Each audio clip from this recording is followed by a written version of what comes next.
dia 21. Protegendo sua igreja. É sua função proteger a unidade de sua igreja. A unidade da igreja é tão importante que o Novo Testamento dá mais importância a isso do que ao céu ou ao inferno. Deus deseja profundamente que experimentemos unidade e harmonia uns com os outros. A unidade é a alma da comunhão. Destrua-a e estará rasgando o coração do corpo de Cristo. É a essência, o âmago de como Deus pretende que experimentemos a vida conjunta na igreja. Nosso modelo supremo de unidade é a Trindade. O Pai, o Filho e o Espírito Santo são totalmente unidos em um. O próprio Deus é o maior de todos os exemplos de amor sacrificial, altruísmo e harmonia perfeita. Assim como qualquer pai, nosso Pai Celestial tem prazer em ver os filhos em harmonia, uns com os outros. Em seus últimos momentos, antes de ser preso, Jesus orou apaixonadamente pela nossa unidade. Era nossa união que estava em primeiro lugar, em sua mente naquelas horas agonizantes. Isso mostra a importância do assunto. Nada na terra é mais valioso para Deus que sua igreja. Ele pagou o mais alto preço por ela e a quer protegida, especialmente dos danos devastadores causados pelas divisões, conflitos e discordâncias. Se você é parte da família de Deus, é sua responsabilidade preservar a unidade. No local em que você congrega, você foi encarregado por Jesus de fazer todo o possível para preservar a unidade, proteger a comunhão e promover a harmonia na sua igreja e entre todos os crentes.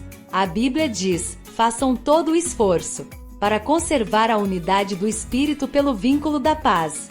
Como podemos fazer isso? A Bíblia nos dá orientações práticas. Concentre-se no que temos em comum, não em nossas diferenças. Paulo nos diz: portanto, concentremo-nos nas coisas que contribuem para a harmonia e no crescimento de nossa comunhão conjunta. Como crentes, partilhamos um Senhor, um corpo, um propósito, um Pai, um Espírito, uma esperança, uma fé, um batismo e um amor. Partilhamos a mesma salvação, a mesma vida e o mesmo futuro, fatores muito mais importantes do que as diferenças, que devemos nos concentrar. Devemos nos lembrar que foi Deus que escolheu nos dar diferentes personalidades, formações, raças e preferências. Logo, deveríamos apreciar essas diferenças e não simplesmente tolerá-las. Deus quer unidade, não uniformidade.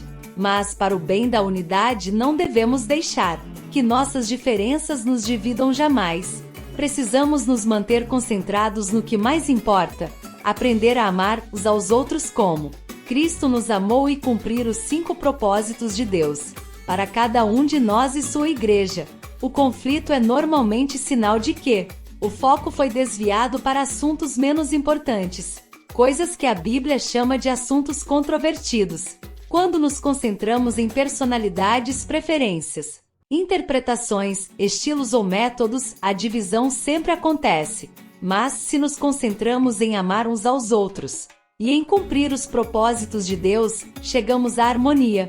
Paulo implorou por isso: irmãos, em nome de nosso Senhor Jesus Cristo, suplico a todos vocês que concordem uns com os outros no que falam, para que não haja divisões entre vocês, antes, que todos estejam unidos num só pensamento e num só parecer. Seja realista em suas expectativas, uma vez que você tenha descoberto como Deus quer que seja a verdadeira comunhão.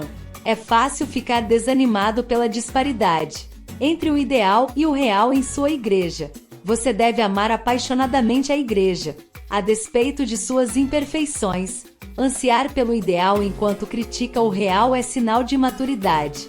Em contrapartida, conformar-se com o real sem lutar pelo ideal é passividade. Maturidade é conviver com essa tensão. Outros crentes irão decepcioná-lo e desiludi-lo, mas isso não é desculpa para deixar de congregar com eles. Eles são a sua família, mesmo quando não agem desse jeito, e você não pode simplesmente abandoná-los. Em vez disso, Deus nos disse: sejam pacientes uns com os outros, fazendo concessões às faltas dos outros, por causa do amor que há em vocês. As pessoas ficam desiludidas com a igreja, por muitas razões compreensíveis. A lista poderia ser bastante longa: conflitos, mágoas, hipocrisia, negligência, mesquinharias, legalismo e outros pecados. Em vez de ficarmos abalados e surpresos, devemos lembrar que a igreja é feita de pecadores de verdade, inclusive nós mesmos. Por sermos pecadores, magoamos uns aos outros, às vezes intencionalmente e às vezes sem querer. Mas em vez de deixarmos a igreja, precisamos ficar e solucionar o que for de alguma forma possível. A reconciliação, não a evasão, é a estrada para um caráter mais forte e para uma comunhão mais profunda. Divorciar-se da igreja ao primeiro sinal de decepção ou desilusão indica imaturidade. Deus tem coisas que quer ensinar a você e aos outros também. Além do mais, não há nenhuma igreja perfeita para onde escapar. Toda igreja tem seu próprio conjunto de fraquezas e problemas, e você logo ficará novamente desapontado. Groucho Marx era famoso por dizer que não gostaria de pertencer a um clube que o aceitasse como sócio. Se uma igreja deve ser perfeita para satisfazê-lo, essa mesma perfeição irá excluí-lo dentre seus membros, porque você não é perfeito. Dietrich Bonhoeffer, ministro alemão, que foi martirizado por resistir aos nazistas, escreveu o clássico livro sobre comunhão, Life Together, a vida em conjunto. Nele, ele dá a entender que a desilusão com a igreja local é algo bom, porque destrói nossas falsas expectativas de perfeição. Quanto mais rápido renunciarmos à ilusão de que uma igreja deve ser perfeita para que a amemos, mais rápido deixaremos de fingir e admitiremos que somos todos imperfeitos e precisamos de graça. Esse é o início da verdadeira comunidade. Toda igreja deveria afixar uma placa: pessoas perfeitas não precisam entrar. Este é um lugar somente para os que admitem ser pecadores, precisam de graça e querem crescer. Bonhoeffer disse: aquele que ama seu sonho de uma comunidade, mais do que a comunidade cristã em si, torna-se um destruidor desta. Se não dermos graças diariamente pela congregação cristã, onde fomos colocados, mesmo quando não há nenhuma grande experiência, nenhuma riqueza a ser descoberta, mas apenas muita fraqueza, pouca fé e dificuldades, e se, ao contrário, continuamos nos queixando de que tudo é reles e insignificante, então impedimos que Deus permita a nossa congregação crescer. Prefira incentivar a criticar. É sempre mais fácil ficar de lado e atirar pedras naqueles que estão servindo, do que se envolver e contribuir. Deus nos adverte repetidamente que não critiquemos, comparemos ou julguemos uns aos outros. Quando você critica o que outro crente está fazendo na fé, e com sincera convicção, está interferindo nos assuntos de Deus. Que direito você tem de criticar o servo de alguém? Somente Deus pode decidir se ele está fazendo o que é certo. Paulo acrescenta que não devemos julgar ou desprezar crentes com convicções distintas das nossas. Por que então você critica as ações de seu irmão pequeno? Todos seremos julgados um dia, não com base nos padrões uns dos outros, nem mesmo por nossos próprios padrões, mas pelo julgamento de Deus. Sempre que eu julgo outro crente, 4 coisas acontecem instantaneamente. Perco minha comunhão com Deus, exponho meu próprio orgulho e insegurança, coloco-me em uma situação pela qual serei julgado por Deus, e prejudico a comunhão da igreja. Um espírito crítico é um vício dispendioso. A Bíblia chama Satanás de acusador dos nossos irmãos. Culpar e criticar os membros da família de Deus, queixando-se deles, é trabalho do diabo. No momento em que fazemos o mesmo, estamos sendo ludibriados para fazer o trabalho de Satanás. Lembre-se, os outros cristãos, não importa quanto você discorde deles, não são o verdadeiro inimigo. Todo o tempo que desperdiçamos comparando ou criticando outros crentes é um tempo que deveríamos ter usado na edificação da unidade da congregação. A Bíblia diz: estejamos unidos no emprego de toda a nossa energia para nos harmonizarmos uns com os outros, ajudando os outros com palavras encorajadoras, não os colocando para baixo por lhes apontar as faltas. Recuse dar ouvidos a fofocas. Fofocar é transmitir informações, quando você nem é parte do problema, nem parte da solução. Você sabe que espalhar fofocas é errado, e não deve nem ouvi-las se quiser proteger sua igreja. Ouvir uma fofoca é como receptar mercadoria roubada. Isso o faz igualmente culpado pelo crime. Quando alguém começar a fofocar em seu ouvido, tenha coragem de dizer: por favor, pare. Não preciso saber disso. Você já falou diretamente com a pessoa? Pessoas que fofocam para você também irão fofocar sobre você. Tais pessoas não são confiáveis. Se você dá ouvidos a fofocas, Deus diz que você é um criador de casos. Criadores de caso ouvem criadores de caso. Esses são os que dividem igrejas, pensando apenas em si mesmos. É triste que no rebanho de Deus, as maiores feridas venham das outras ovelhas e não de lobos. Paulo alertou sobre os cristãos canibais, que devoram uns aos outros e destroem a comunhão. A Bíblia diz que esse tipo de encrenqueiro deveria ser evitado. A difamação revela segredos. Portanto, fique longe de quem é falador. A forma mais rápida de pôr fim a um conflito, seja em uma igreja, seja em um grupo pequeno, é carinhosamente enfrentar os que estão fofocando e insistir em que parem. Salomão destacou que uma fogueira se apaga quando acaba a lenha. Da mesma maneira, as brigas acabam quando o brigão e implicante é separado do grupo. Pratique os métodos de Deus para a solução de conflitos. Além dos princípios mencionados no capítulo anterior, Jesus deu à igreja um processo simples dividido em 3 etapas. Se o seu irmão pecar contra você, vai a sós com ele. Mostre-lhe o erro. Se ele ouvir, você ganhou seu irmão. Mas se ele não ouvir, leve consigo mais 1 ou 2 outros. De modo que qualquer acusação seja confirmada pelo depoimento de 2 ou 3 testemunhas. Se ele se recusar a ouvi-los, conte à igreja.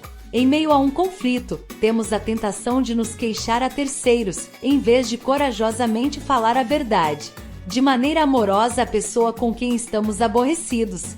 Isso só torna o assunto mais grave. Em vez disso, você deve ir diretamente à pessoa envolvida. O confronto em particular é sempre o primeiro passo, e você deve tomá-lo o mais rapidamente possível.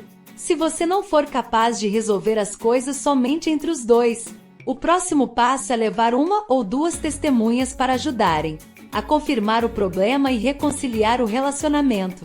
E o que fazer se a pessoa ainda persistir teimosamente? Jesus ordena que se leve o assunto à igreja. E se a pessoa ainda assim se recusar a escutar, você deve tratá-la como um incrédulo. Apoie o seu pastor e os líderes. Não existe um líder perfeito, mas Deus dá aos líderes a responsabilidade e a autoridade para que mantenham a unidade da igreja. Durante conflitos interpessoais, esse é um trabalho ingrato. Pastores têm frequentemente a desagradável tarefa de agir como mediadores entre membros magoados e imaturos que estão em conflito. Eles também receberam a impossível tarefa de tentar fazer que todos fiquem felizes, o que nem Jesus conseguiu fazer. A Bíblia é clara sobre como devemos nos relacionar com aqueles que nos servem. Sejam sensíveis a seus líderes pastorais. Ouçam seus conselhos. Eles estão atentos à condição da vida de vocês e trabalham sob a restrita supervisão de Deus. Contribuam para a alegria de sua liderança e não para o sobrecarregar. Por que tornar as coisas difíceis para eles? Os pastores algum dia estarão perante Deus e terão de prestar contas de como zelaram por você. Eles cuidam de vocês como quem deve prestar contas, mas você também terá de prestar contas. Você prestará contas a Deus sobre a forma que seguiu seus líderes. A Bíblia dá aos pastores instruções específicas sobre como lidar com pessoas desagregadoras no meio da congregação. Eles devem evitar discussões e ensinar gentilmente o contrário, enquanto oram para que elas mudem. Devem admoestar os que são polêmicos, rogar por harmonia e unidade, repreender os que forem desrespeitosos com a liderança e remover os desagregadores da igreja, caso não considerem os 2 avisos. Protegemos a congregação quando honramos os que nos servem como líderes. Os pastores e anciãos necessitam de nossas orações, incentivos, apreço e amor. Recebemos as seguintes orientações. Agora lhes pedimos, irmãos, que tenham consideração para com os que se esforçam no trabalho entre vocês, que os lideram no Senhor e os aconselham. Tenham-nos na mais alta estima com amor, por causa do trabalho deles. Eu o desafio a aceitar a responsabilidade de proteger e promover a união em sua igreja. Empenhe-se nisso com todo o seu esforço, e Deus irá se agradar. Nem sempre será fácil. Algumas vezes você terá de fazer o que é melhor para o corpo, e não para si mesmo, mostrando preferência pelos outros. Este é um dos motivos pelos quais Deus nos colocou em uma família eclesiástica, para aprendermos o altruísmo. Em comunidade, aprendemos a dizer nós em vez de eu, e nosso em vez de meu. Deus diz: não pensem só em seu próprio bem. Pensem nos outros cristãos e no que é melhor para eles. Deus abençoa Igrejas Unidas. Na Igreja de Saddleback, cada membro assina um pacto, que inclui uma promessa de proteger nossa unidade. Consequentemente, a igreja jamais teve um conflito que dividisse a congregação. Tão importante quanto isso é o fato de todos quererem fazer parte dela, uma vez que se trata de uma comunidade unida e amorosa. Nos últimos 7 anos, a igreja batizou mais de 9.100 novos convertidos. Quando Deus tem um punhado de novos cristãos que quer libertar, Ele busca como incubador a igreja mais carinhosa que puder encontrar. O que você está fazendo no plano pessoal para tornar sua igreja local mais aconchegante e amorosa? Existem muitas pessoas em sua comunidade que estão procurando amor em um lugar ao qual pertencer. A verdade é que todo mundo precisa e quer ser amado, e quando as pessoas acham uma igreja onde os membros verdadeiramente amam e se importam uns com os outros, elas vão dar um jeito de entrar ainda que as portas estejam trancadas. 21º dia. Pensando sobre meu propósito. Um tema para reflexão. Tenho a responsabilidade de proteger a unidade de minha igreja. Um versículo para memorizar. Portanto, concentremo-nos nas coisas que contribuem para a harmonia e no crescimento de nossa comunhão conjunta. Romanos 14.19. Uma pergunta para meditar. O que estou fazendo pessoalmente para proteger a unidade em minha família eclesiástica neste exato momento?